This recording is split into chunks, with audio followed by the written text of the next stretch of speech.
Hello, it's Jimmy here at O'Reilly's. We have here Citroën DS5 we're going to have a look at. Okay, inside this vehicle we have engine management light on, service light is on there, it's done 104,000 miles. I'm going to use the King Bolin K8 Pro. Right, we're going to just hit intelligent diagnose, see if we can find the car first. I was going to do it a manual, but let's see if it can automatically find it. It's basically like a Citroën C4 with the DS version, DS4 or DS5 is it? Something like that. Okay, so it's the DS5 2015. Now while I'm loading up this, we'll have a little chat about what's been going on with the car. Sorry, my sleeve keeps coming up. He's had two different DPF cleaners come out. They cleaned the car, but he says within 50 miles the light comes back on. DPF blockage. And they say, oh no, one of the guys who came out to him said, no, well the DPF's clean, we don't know what the issue is. And I don't think it's going to be clean, but let's find out. But he said the last guy who came out, he cleaned it, the light came back on, he called him out and he said, no, the DPF's clean. But the guy before that said he tried to clean it and to just drive it down the motorway and it should be fine. He drove it down the motorway, but after 50 miles the light comes back on again. So he's just going around in circles. And they're coming out spraying their cleaning fluid in, but they can't tell him what the problem is. So let's have a look. Okay, so we're just waiting for that to load up. We are getting a beep come up there. Oh, there you go. Risk of particle filter clogging. That's the message that's coming up. Right, we're just about finished there, as you can see. Exterior temperature sensor fault. We have got a reading on that, 76 degrees, which is absolutely correct. So might be a phantom fault there. Configuration fault, we're not sure what that is. Immobilizer, we're going to ignore all that one in the BSI. We've got a DPF overloaded, DPF clogged, and the question is the car, why is it blocked? So if we've just got straightforward block codes here, we have got one up there for the temperature sensor that may be able to affect it, but we'll read the live data. And the question is it blocked because of something is stopping it from regenerating, or is it blocked because we've either got a damaged DPF or we've got ash buildup? So let's find out. A little bit slow there. Let's have a look. Half a litre of patch fluid in it, so that might need topping up. That could be empty, to be honest. That's just a guesstimate of what's in there, but usually they're empty. Right, so not really much information in that section. Let's go back to exhaust line information 2. Let's see what we have here. Distance between the last regens. That's going to be the main one. 200 kilometers is a bit much. Distance since the last. Alright, so someone's told it it's had a new DPF 700 kilometers ago. It's probably one of the DPF cleaners have done that. Distance since the last regen, 60 kilometers ago. And we have 34 millibars of pressure. So it has regened, it has been regenerating, but the pressure is still high. So again, yeah, straight away that indicates to me that either there's ash buildup or the DPF's damaged. But either way, the DPF's going to have to come off the car so we can inspect it and or clean it on a back flushing machine. Cleaning it on the vehicle might not be as successful, even though we've got some special fluid that we use, which is our own special mixture to be able to cope with ash.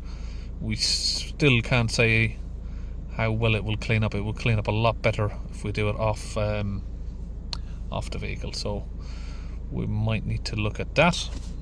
I think that's what we're going to have to do here. We're going to have to get this DPF off, because we're going to need to have a look inside the DPF, front of it and the face and the rear end of the DPF, basically see is there any damage on it. If it doesn't look like it's damaged, we can clean it. And then we should be able to get the pressure down. I think obviously the problem is it's regen 60 kilometers ago, so we should have low pressure. But we don't have low pressure.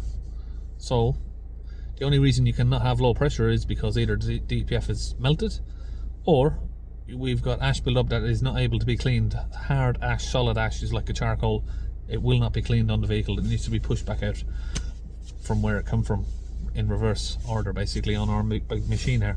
So we're going to get Brian to get this up on ramps, get the DPF off, and we'll put it on the machine. So just under the car here we have the DPF. That's the DPF right there. So I'm just going to be disconnected from the back end. What is that? Has that got weld on it?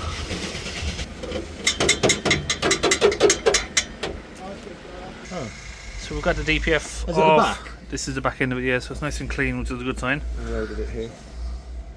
Yeah, I don't know why, but the last person who ever had this off has put a weld on there. But we had to cut that off. Okay, so here's our DPF cleaning machine.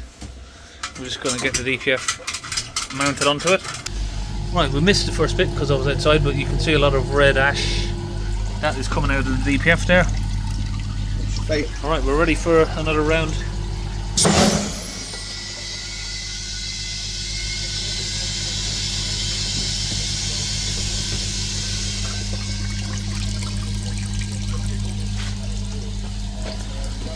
This machine is Carbon Clean DCS16, so it uses air pressure, water and a bit of cleaning solution in over there.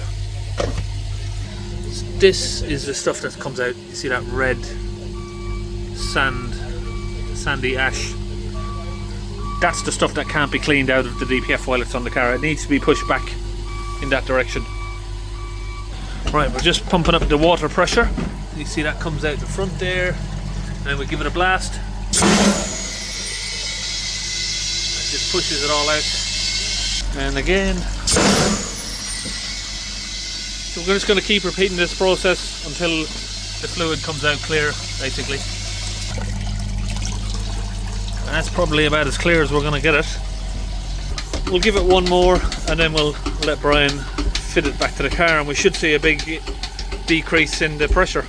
Okay, now all of the DPF's been fitted back onto the car. We need to do our program inside with the diagnostic machine. Okay, so we've got these fault codes. We don't actually need to tell her it's got a new DPF because someone's already done that a couple hundred kilometers ago.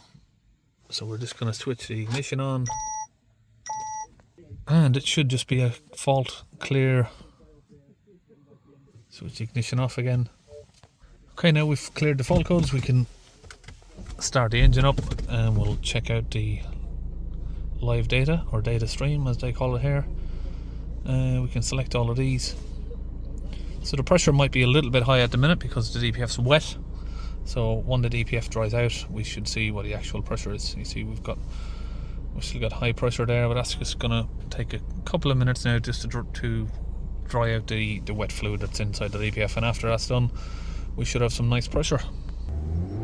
So we'll give it a few revs just to help it get hot so it can dry out.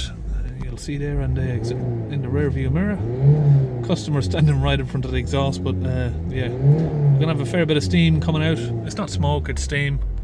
So there's your speedometer over there. Just try and hold it around about 3000 RPM. Let's see if we can. It's a bit slow. There's a bit of a delay on the readings from this. But what we want this to be is somewhere between sort of 30 to 50 millibars, 30 to 60 even, and then we want it to idle somewhere between 1 to 6 millibars of pressure. Again, once the fluid's dried out, we should get a proper reading. So we're currently down at 70 millibars.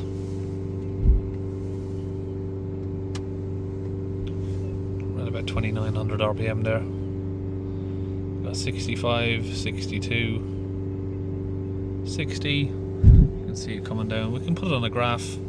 Sometimes it's nicer to see because you can see the graph coming down.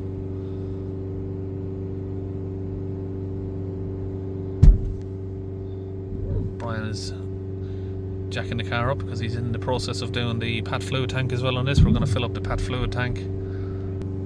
Just come down under 40 millibars now.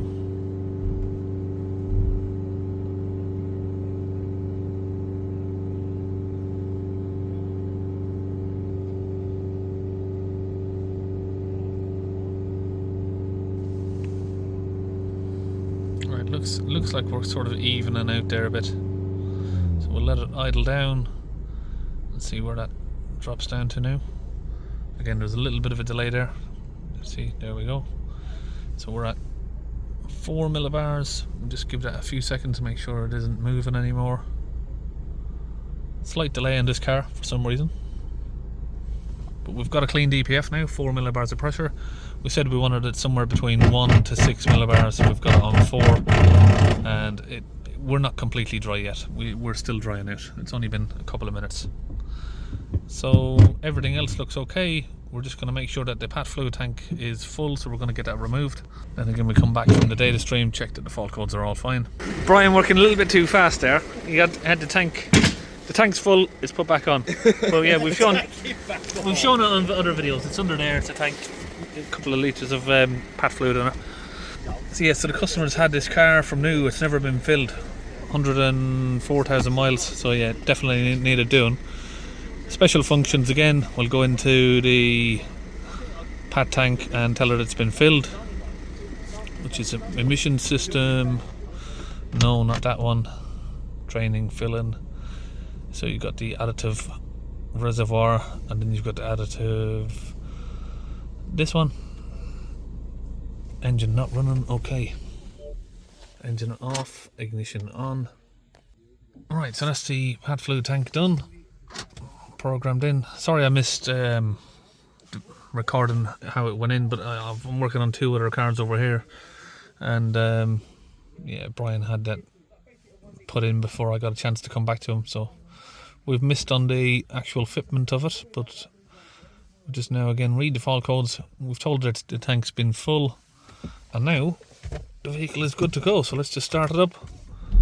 Make sure we've got no engine lights on. We'll take it for a little test drive around the block, and then the car is good to go, yeah?